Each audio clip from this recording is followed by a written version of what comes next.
welcome to part 2 of the best books that I've read about music. If you haven't seen part 1, I'll link it up here, so go and check that out before you watch this video. But this is me basically justifying all the money I've spent on these books over the years by showing them off in a video. And yeah, go and watch part 1. I'm not going to waste any more time introducing this video. Let's just get started, and I hope you enjoy, and please do like the video and subscribe if you haven't already. So first up is the latest book that I've added to my collection, and it is limited edition of 1 by Stephen Wilson. This is the special edition because I don't do anything by halves. I did seriously consider the artist's edition, but I think it was like £225, and that's a bit steep even for me. So I settled for the special edition, which was still quite pricey. This was £75, and they actually took ages to deliver this. It came out like at the start of May, but I only got it last week. But anyway, I finished this book in 3 days. Well, the main book anyway, and I really enjoyed it. So with the special edition, you get the main book here, and then you get this other one as well. So this smaller one has a CD that comes with it, and the CD has got loads on it. It's got early Porcupine Tree demos, early No Man demos, songs that Stephen made with bands he was in at school, and just loads of random stuff like that. It also has photos that are in colour, which I absolutely love, and they're like never seen before photos from Stephen's personal collection. And then the content is Stephen talking about stuff that's not in the main book. It's like an interview style with Mick Wall, who was his co-writer, I guess that's what you would call it. And then there's also information about what is on the CD as well, just giving you some like context to the recordings. I haven't actually properly sat down and listened to the CD yet because I only got it last week, but I have finished the main book, like I said, in 3 days, so I can talk a little bit about that. So here it is. I absolutely love the cover, I just have to say, and I found it so engaging and so interesting. I love the opening chapter. I think it really set the scene so nicely for what the book is going to be like, and it was really interesting to read like how Stephen was feeling about Porcupine Tree and his opinion on their last ever show at the Royal Albert Hall. In fact, all my favourite chapters were the ones about Porcupine Tree because I'm just absolutely obsessed with that band. There was a chapter about the making of In Absentia and like what happened after and how much of a disaster it all was basically, and I think I reread it 3 times. I was like, inject this into my veins. I love it. It was very open and like vulnerable and honest, and it was just really interesting as someone who like is not in the music industry at all but has always been really fascinated by it. I think it gives like a really good look at how things work like behind the scenes. But yeah, I really enjoyed this book. It was very refreshing, it was very engaging, it was really insightful, very self-aware, and it was just very Stephen. And he also revealed the name of what his next album is going to be in there as well. So next up is a book that I've actually done a whole video about. It is Into the Never, 9 Inch Nails and the Creation of the Downward Spiral by Adam Steiner. I really love this book a lot. My copy is actually signed by the author, which is pretty cool. But as I said, go and watch the full video that I did about this book, like a review. I think it was like nearly a year ago now, and there's loads more of my thoughts in there. But I really would recommend this book to any 9 Inch Nails fan. Like, I'm an absolute super fan, and I still learned so much from this book. I really enjoy books that focus on like one album, I suppose, like the Dark Side of the Moon Pink Floyd book that I talked about in part 1, but this book is miles better than that Dark Side of the Moon one. Every chapter focuses on a song from the Downward Spiral, which means that the book is extremely comprehensive and detailed.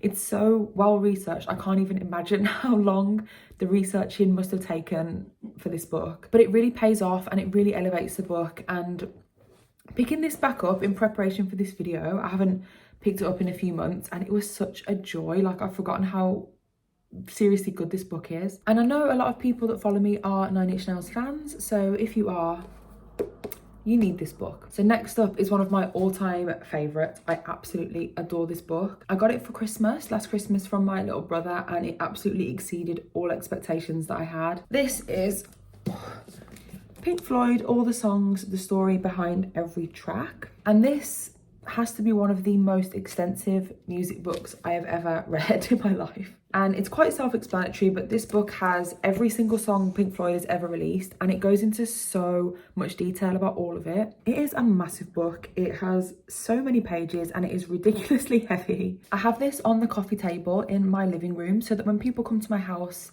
and have a cup of tea, they can educate themselves on one of the greatest bands to ever live. And as you can see from the clips I'm putting in, there is so much information in this book, and I love it because you can just choose a song and flip to that page and it's in chronological order, so everything's easy to find. And then there's these little bonus facts for every song, which I love. Like, it's just so interesting and just really fun. Like with all of the books that I've been talking about, the photos are amazing and such a highlight for me. The quality is an absolute dream and there are so many photos that I haven't seen before. I also love how everything's set out. It's very easy to read and it stops it from getting too overwhelming. And yeah, this is just like a fantastic book to have in my collection and I love it, and again, I would highly recommend. And next up, I'm sure you've heard of this one. It is the Beatles Get Back book. First of all, the cover is just so stunning. I actually cannot cope. The quality is amazing. It's very sturdy and another great coffee table book, but also a very interesting read and the perfect accompaniment to the Peter Jackson Get Back documentary on Disney Plus, which I absolutely adored. And again, I feel like I'm repeating myself, but the photos are absolutely beautiful and a lot of them are photos that we've never seen before, and that's just a massive highlight for me again because I love this era of the Beatles. I think they all look so good. And as for the actual written content, it's basically one massive transcript between the Fab Four discussing the album and planning for their iconic live performance. And although it is kind of long-winded and some of what they're saying is a little bit boring or a little bit nonsensical, just because literally every single thing that was said is included, and obviously that's just the way of a conversation, is still an absolute joy to read. I haven't finished it yet, honestly, I'm nowhere near, but I have really enjoyed what I've read so far and it is a really great book. So that is all of the main books that I have for you to talk about, but I thought I would just quickly end the video by mentioning some that I've got that I haven't read yet or haven't started to read that are just on my like to be read list. First up, we've got this, Revolution in the Head, The Beatles Records and the 60s by Ian MacDonald. I've heard such good things about this book. I'm very much looking forward to diving right in, and I'll read you the blurb just so that you can get an idea. So, as dazzling as the decade they dominated, the Beatles almost single-handedly created pop music as we know it. Today their songs are cited as seminal influences by stars like Oasis and Blur. Eloquently giving voice to their time, the Beatles quite simply changed the world. Fully updated to include material from the Beatles live at the BBC and the anthology series, this acclaimed book goes back to the heart of the Beatles, their records. Drawing on a unique resource of knowledge and experience to read their 241 tracks, chronologically from their first amateur efforts in 1957 to Real Love, their final reunion recording in 1995, Ian MacDonald has created an engrossing classic of popular criticism in which the extraordinary songs of the Beatles remain a central and continually surprising presence. So yeah, Revolution in the Head.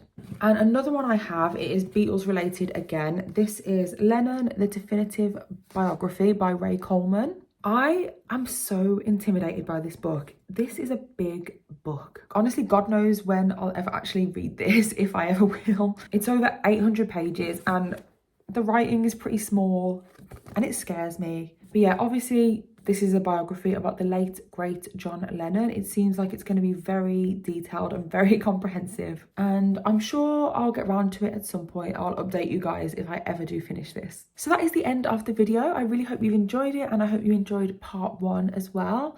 I will be back very soon for another video. Let me know your thoughts in the comments and please do like the video and I will see you next time.